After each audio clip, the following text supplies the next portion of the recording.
क्या आप रेडी हैं ज्योमेट्री के इन 3 रहस्यों को अनलॉक करने के लिए? तो चलिए आज रोहन के साथ एक बड़े ही रोमांचक सफर पर निकलते हैं। हुआ यह है कि उसके हाथ एक रहस्यमयी नक्शा लगा है जो उसे एक ऐसी दुनिया का रास्ता दिखा रहा है जिसके बारे में बहुत कम लोग जानते हैं। ये दुनिया है ज्योमेट्री किंगडम, यानी ज्यामिति का राज्य। तो फिर क्या कहते हैं, शुरू करें ये जादुई और गणित से भरी खोज। चलिए मिलकर इस नक्शे के सारे रहस्यों से पर्दा उठाते हैं। हमारे सामने देखिए 3 बड़ी चुनौतियां हैं। पहले है वर्ग का दरवाजा, फिर आएगा आयत का महल और आखिर में है वृत्त की झील। हर एक पड़ाव हमारे ज्ञान की परीक्षा लेगा और एक नया राज खोलेगा। और लीजिए हम पहुंच गए हैं अपनी पहली चुनौती पर, वर्ग का दरवाजा।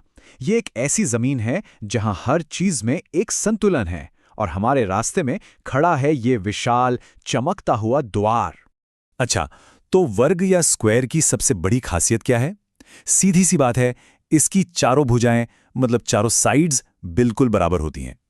यही वो पहली चाबी है जो हमें इसके रहस्यों को समझने में मदद करेगी। अब इस दरवाजे को खोलने के लिए जो पहला सूत्र हमें चाहिए वो है क्षेत्रफल, यानी एरिया। इससे पता चलता है कि वर्ग के अंदर कुल कितनी जगह है, और इसे निकालना तो बहुत ही आसान है।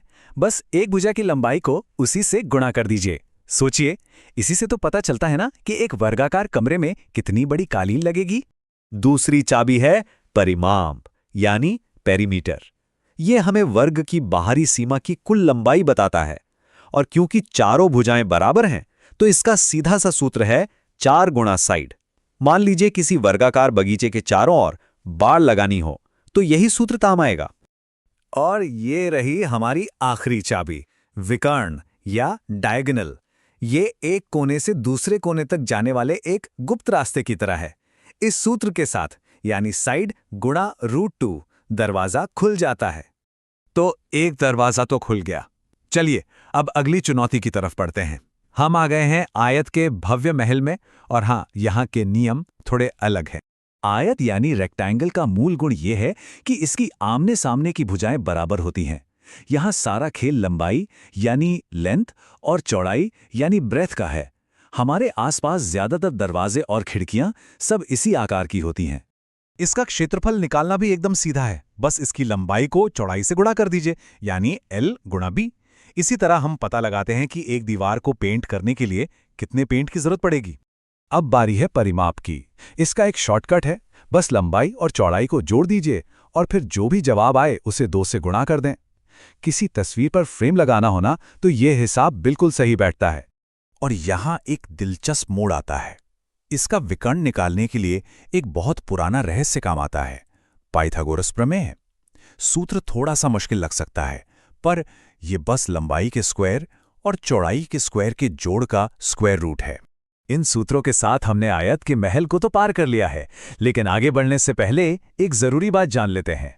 हर वर्ग एक आयत होता है, लेकिन हर आयत वर्ग नहीं होता। इसे ऐसे सोचिए कि वर्ग जो है वो आयत परिवार का एक बहुत ही खास सदस्य है, जिसे हर चीज बिल्कुल बराबर पसंद है। और अब हम आ गए हैं अपनी आखिरी मंजिल पर, एक खूबसूरत बिल्कुल गोल झील। अब यहाँ कोई कोने तो है नहीं, जो इसे एक बिल्कुल अलग तरह की चुनौती बनाता है। देखिए, वृत्त यानी सर्कल को समझने के लिए हमें 2 शब्दों को जानना होगा। पहला है त्रिज्या यानी रेडियस, जो केंद्र से किनारे तक की दूरी है, और दूसरा है व्यास यानी डायमीटर, जो केंद्र से गुजरती हुई एक किनारे से दूसरे किनारे तक की दूरी है। और हाँ, व्यास हमेशा त्रिज्या का दुगना होता है।